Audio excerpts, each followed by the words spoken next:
Individual counseling is the opportunity to build relationship with yourself. You are showing up to make a relationship with your counselor or that professional relationship, but the ultimate goal here is relating to yourself. It's figuring out, what do I think about things? How do I feel about things? How do I experience things? How do I behave? Right? And it's so important to start to notice yourself, as even in finding your own understanding and truth, it makes it a lot easier to recognize that in other people too. It really does build empathy.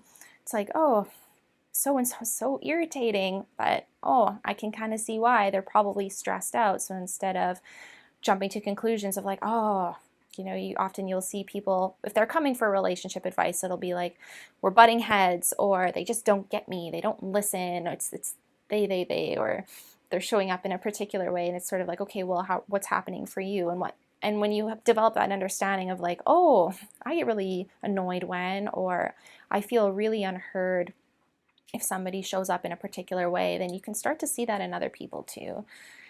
Therapy is another good opportunity to also work on like communication skills, right? Our society, we're not experts in communication, and therapy is a good place to go and start to understand, how might I communicate better in my relationships, or how can I listen better, or how do I pay attention to my body language, or even tone of voice, right? It's all these little things, and it's starting to notice. It's like, what do you notice when you're talking?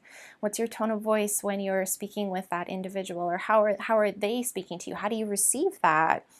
Even looking at like receiving compliments. Lots of people have a hard time receiving praise, right? It's like, okay, what's going on there?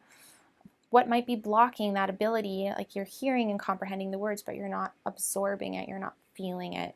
So you're like, oh, thank you, I appreciate that, but I don't really believe you. Or sure, or I'm uncomfortable, so I'm going to deflect, right?